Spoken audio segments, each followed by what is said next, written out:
What's up, magandang hapon sa inyo lahat. At for today's video natin ay continuation tayo. Napinding na tayo ng 2 weeks dito sa ating Honda Wave na binubuo. So ngayon ay buuin natin ang side muna, yung ulo, yung head next week na lang kasi busy tayo kanina pumunta tayo ng Baclaran, then kahapon may mga customer tayo. So ito nga pala yung kinonvert natin na clutch bell. Ayan, kung makapansin nyo, wala na siyang groove. So nire-rebit natin yan. Ayan. Ito original, kinuha lang natin yung clutch bell yan, nagpalit tayo. Tapos bago rin yung ating clutch shoe. Ayan, bago yan. CNC brand to mga kaduit. Ito Moshimo brand. Tapos yung lining natin, papalitan din natin. Ayan, naka-ready na lahat yung mga ikakabit natin. Side lang muna ikakabit natin. Try natin kung matatapos natin. Kung hindi natin matatapos ng maaga, ay next week na. So tuloy-tuloy lang muna tayo ngayon dun sa mga kaya natin gawin. Ayan. Tapos yun na. Pagkatapos nito ikabit, try natin kung kaya pang ikabit yung head, black at saka head. Ayan. Madali na lang naman yun. So try natin.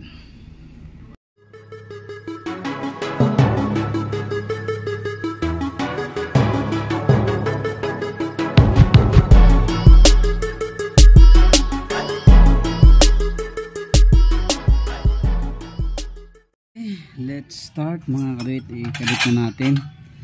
So sa pagkakabit nito mga kaduit, may bushing yun dyan. Ayan na, bushing.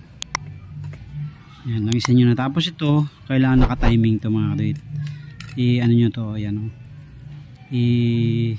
Abantin nyo kahit mga 2-3 ipin para mas maganda yung pitik ng cambio nyo ng balik ng clutch basket. Ayan. Okay, let's start mga kaduit. Buuin lang muna natin tong clutch. So ito, may washer dito. Ayan, huwag nyo kalimutan yan. Lagyan nyo ng konting langis para hindi siya malaglag. Tapos lagay nyo na to. Ayan.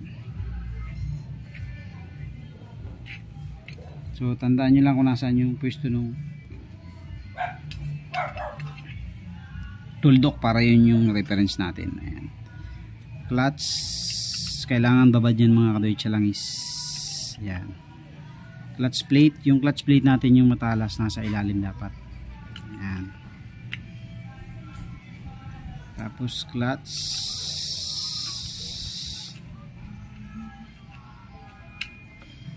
ayan, clutch plate.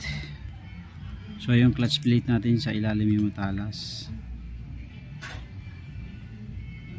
and then clutch,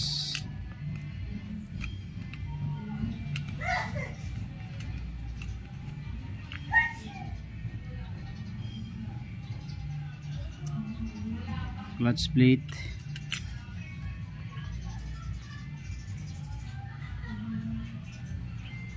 and then last clutch. Ayan.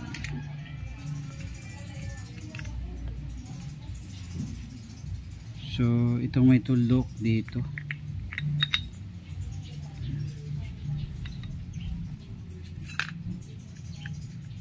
So yan, dapat ganyan siya. Yan, lapat siya dapat. Kasi pagka hindi lapat yan, awang siya.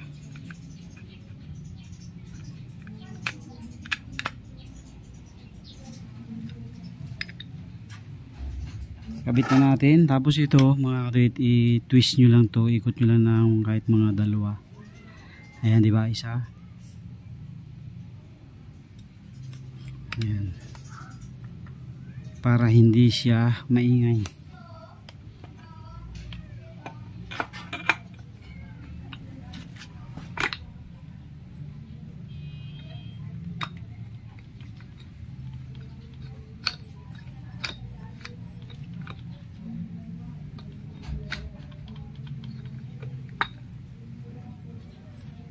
Okay na mga kaduit, na ilagay na natin. So lagyan muna natin siya ng nut.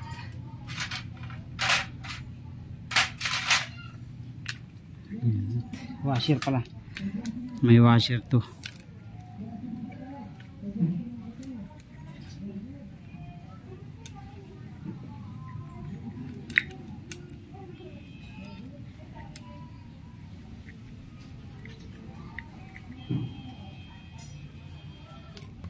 Ayan, higpitan na muna natin mga kaduit para diretso na tayo.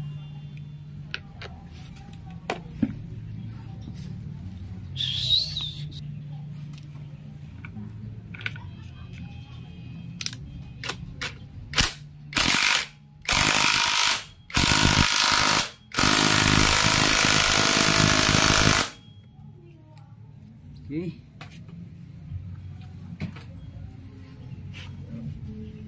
Tapos lagyan na natin yung mga spring. So ito medyo medyo mahirap.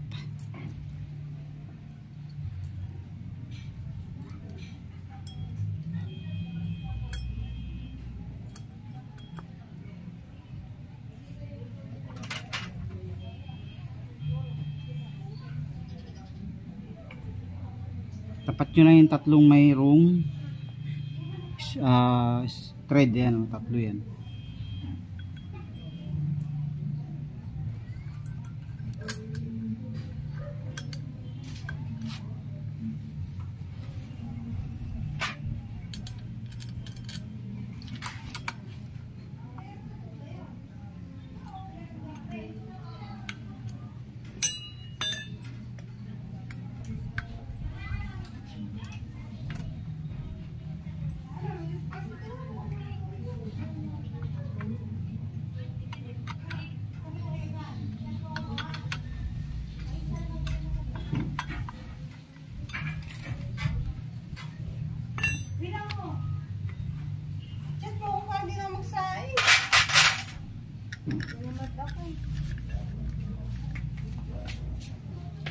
Hindi siya lolo. Kunti na ba?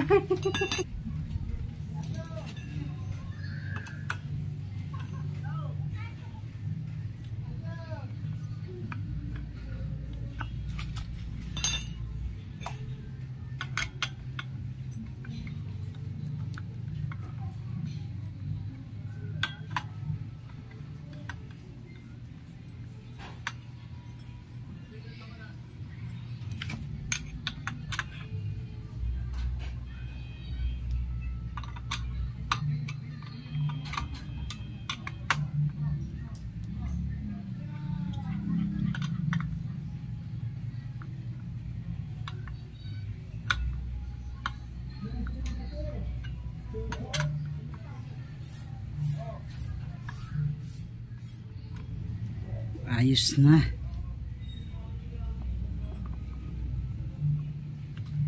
Tapos lagay na natin tong clutch.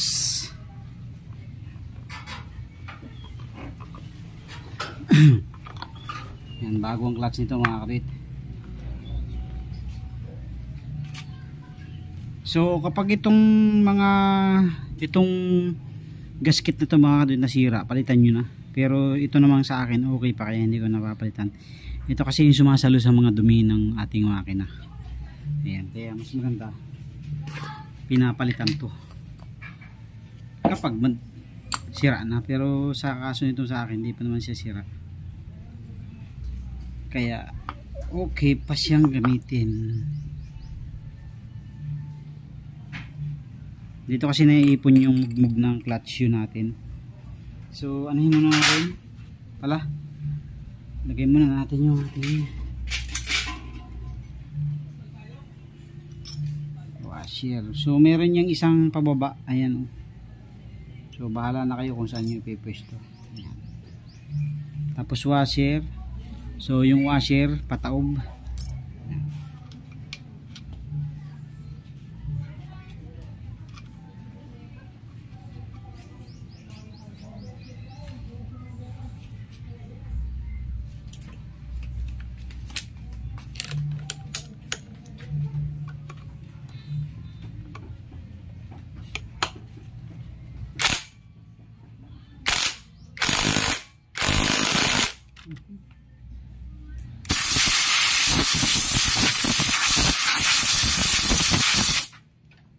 So bago natin mga kadit idiretso,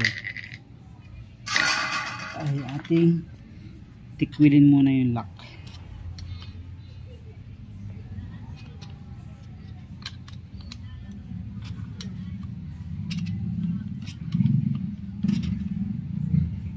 So merong ilan na hindi papasok dyan. So hayaan nyo lang siya na hindi pumasok.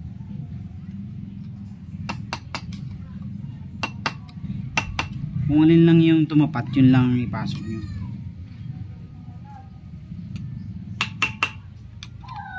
So hindi lahat yan ay sakto.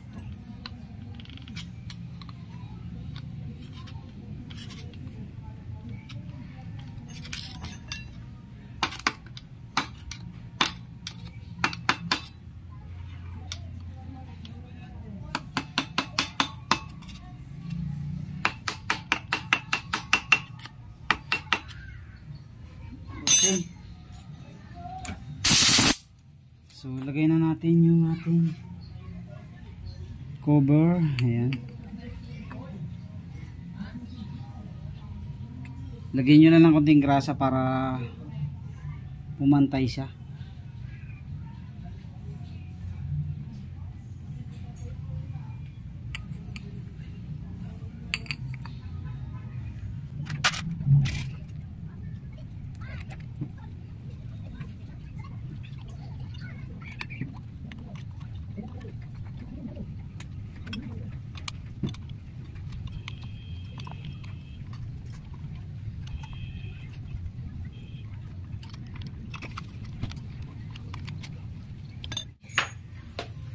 So ayan na mga katuwid.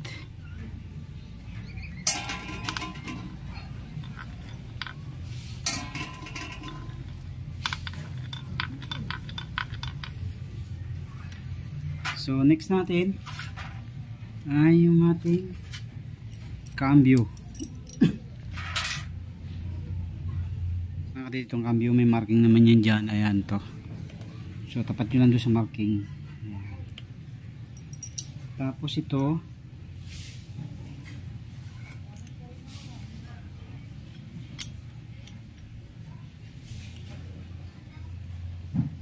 so lagyan nyo yung grasa para hindi malaglag.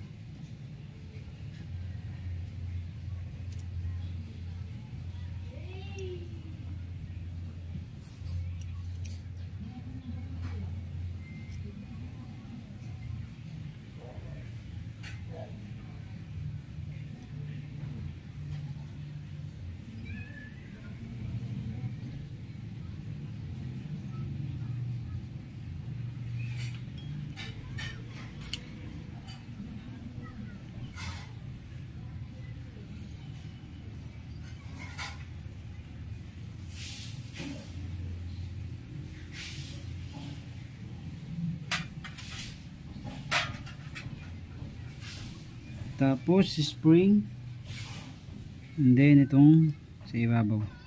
Ayan.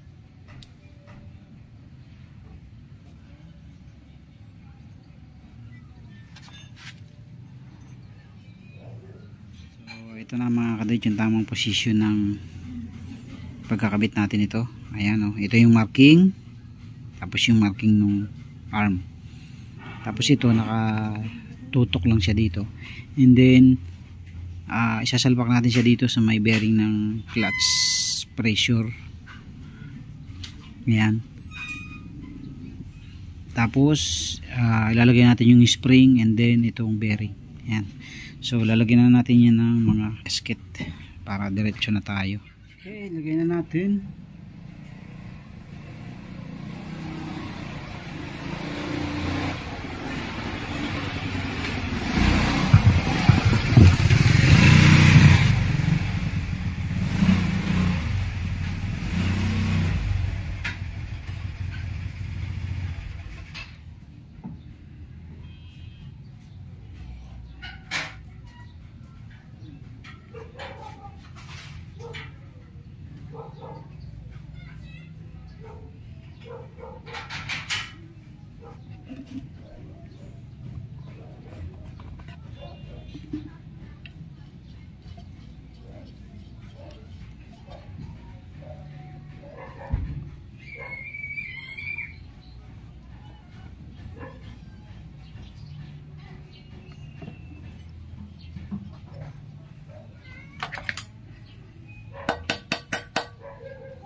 natin.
Okay, tapos na tayo mga kadit sa crankcase natin.